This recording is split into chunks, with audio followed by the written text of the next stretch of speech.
A young person just got their first real paycheck and they're excited, they've worked hard for this money, but there's a problem. The paycheck goes directly into a joint account with their father, and their parents are about to tithe 10% of it to their megachurch. The young person doesn't want to give that money to the church. They don't even believe anymore, but they can't say that out loud because it's not an easy conversation to have. So they're asking strangers on Reddit how to hide the money from their own parents. This is the reality of tithing in 2026. And what this young person doesn't know yet, what almost nobody knows, is that this isn't just about one paycheck. That first 10% their parents are about to hand over, by the time this person reaches retirement age, that single decision will have cost them over $1.5 million. I'm not exaggerating. I did the math, and what I found should make every person who's ever written a tithe check absolutely furious. Thanks for tuning in. I'm Mike Smithgall, the unelected mayor of Atheistville, and this is today's Mic Drop. So I saw a post on the ex-Christian subreddit a few weeks ago, and I haven't really been able to stop thinking about it ever since. I actually mentioned it on my most recent Breakfast with a Heathen episode because it hit me that hard. A young person, probably in their late teens or maybe early 20s, just got their very first paycheck, and they have a joint account with their father. And the parents are prosperity gospel fanatics at a megachurch, and the parents are insisting on tithing 10% of that kid's income.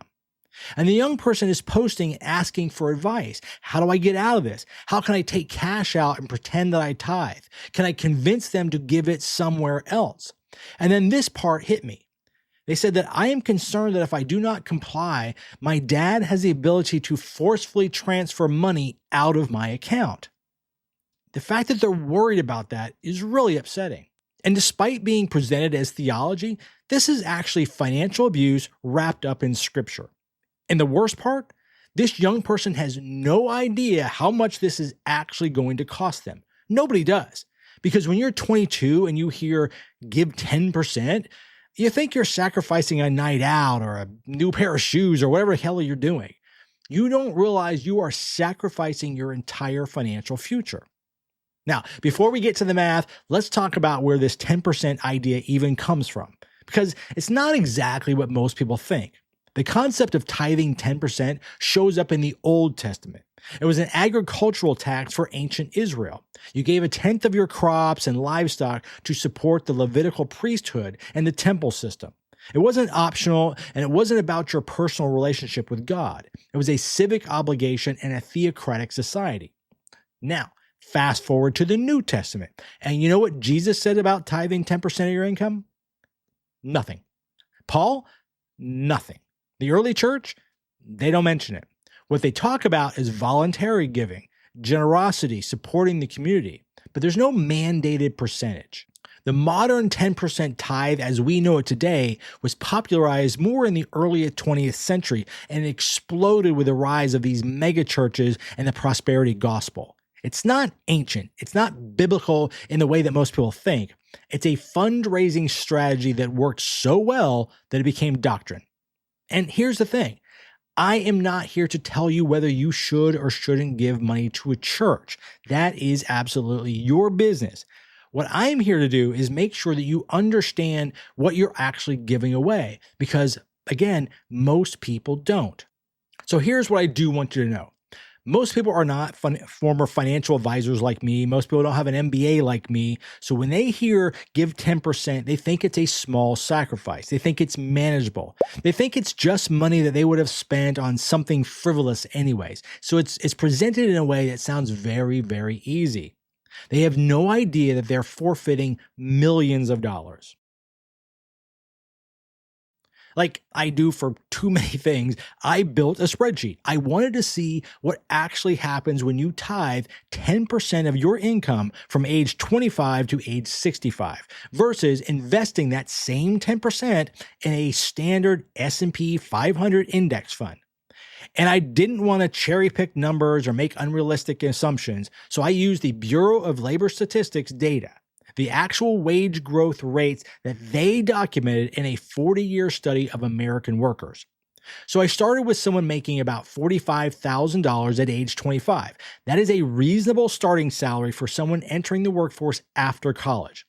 And then I applied the actual average income growth rates the BLS found, which is 3.3% annual growth in your late 20s and early 30s as you gain experience, slowing to about 1.9 in your late 30s and early 40s as you kind of move into those senior roles. And then it stays nearly flat at just 0.1% in your 40s and mid 50s as you reach your peak earning years. And finally, it's zero growth from about 56 to 65 as you coast into retirement.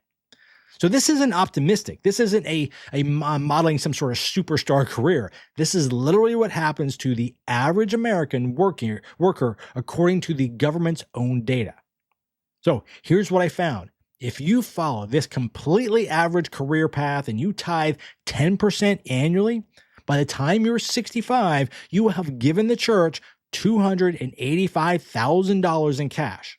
And that is a lot of money. That is a huge down payment on a house in most of the country, or it's actually paying off the mortgage in many areas. And here is where it should make your blood boil. If you had invested that same money, those same exact dollars at the same 10%, and you just put it into a basic S&P 500 index fund, you would have $1,694,520 in your portfolio. Basically $1.7 million.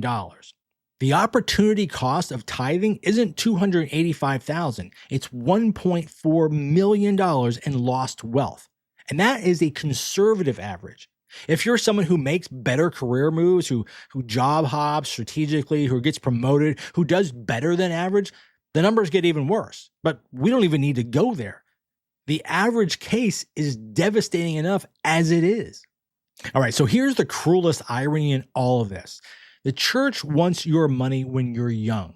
That's when they push the hardest. That's when they tell you to be faithful with your first fruits. But youth is exactly when tithing costs you the most. A dollar tithe at age 25 costs you about $45 in retirement wealth. Think about that. A dollar tithe at age 55 costs you about $2.60. Same percentage, wildly different impact because the time that your money can grow is way lower when you're, say, my age versus a young person. So let's put that into some concrete terms. If you tithe $4,500 at age 25, which again is about 10% of that starting $45,000 salary, that single year's tithe will cost you over $200,000 by the time you're 65. If you tithe $7,800 at age 55, that year costs you only about $20,000. So the young person is sacrificing 10 times more future wealth by giving far less cash. And churches know this. They might not say it out loud, but they know that getting people locked into tithing early creates a lifetime of giving.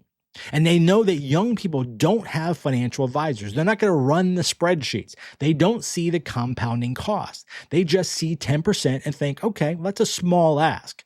But it's not small. It's the difference between financial independence and working until you die. So let's zoom out for a second and talk about what's actually happening here at the macro level. Tithing isn't charity in the way that most people think of it. When you give to a local food bank or a homeless shelter, that money goes directly to the people in need. When you tithe to a church, especially a mega church, that money goes to pay salaries, maintain buildings, fund marketing campaigns, create big sound systems. It grows the institution. And that institution is tax exempt. The church pays no property taxes, no income taxes, no capital gains tax. They take your post-tax dollars and they accumulate wealth completely untaxed. Meanwhile, you're giving away the only math-guaranteed path to financial freedom. The S&P 500 has returned an average of about 10% annually over a century. It's not a gamble. It's compound interest. It's time doing the work for you. And the earlier you start, the more powerful it becomes. But the church takes that 10% from you when you're 25 and when you're 30 and when you're 35, exactly when compounding could be working the hardest for you. So by the time you hit your 50s and 60s and you're starting to freak out and panic about retirement, the damage is already done. You can't get those years back. You can't undo the lost compounding. The church ends up with billions in real estate and tax-free assets. You end up with $285,000 less in cash and $1.4 million less in portfolio value. You end up working into your 70s. So here's my advice, and I know this is going to make some people mad, but I don't care. It's your money. You earned it. You should do exactly what you want, but you should be informed. If you want to support the church, fine, but don't do it when you're young and broke. Don't do it when every dollar you invest could turn into $45 by retirement. Pay yourself first. Build your portfolio, secure your future, and then, if you still feel called to give, leave money to the church in your will. You know who fills pews at most churches? Old people. You know what old people have? Real estate, retirement accounts, estates. If churches want money, they can wait until you're financially secure. They can wait until you've built wealth. They can have a piece of your estate when you're gone, but they shouldn't get 10% of your labor when you're 25. And if you absolutely must give while you're young, here's what you do. Give 10% to yourself first. Put 10% in your retirement account. Then if there's anything left over and you still want to tithe, go ahead. But you come first. Your family comes first. Your future comes first. The church has been around for 2,000 years. It'll be fine without your money. But you get one shot at building financial independence. Don't give that away for a tax-exempt institution that'll forget your name the day you stop writing checks. All right, that's my 2 cents, unblessed and unfiltered. Agree or disagree, that's what I got for you to do. When it's all said and done, this episode comes down to one idea. Your money is yours. The institutions that ask for it will always tell you it's a small sacrifice, a faithful act, a blessing in disguise. But the math doesn't lie. 10% of your income from 25 to 65 isn't a tithe. It's a $1.7 million transfer of wealth from your future to their present. What matters here is perspective. You don't have to feel guilty for keeping your own money. You don't have to feel selfish for building security for yourself and your family. And you're not less moral because you choose compounding interest over a collection plate. Those are the messages churches want you to believe because the messages keep the money flowing. But you get to decide what your money does. And the earlier you make that decision, the more your future self will thank you. This change doesn't happen all at once. It plays out over time through people, institutions, and generations. But every person who runs the math, who sees the real cost, who chooses their own financial future, that's one less person funding the machine. All right, I'm Mike Smithgall. Thanks for tuning in, and I'll catch you on the next one.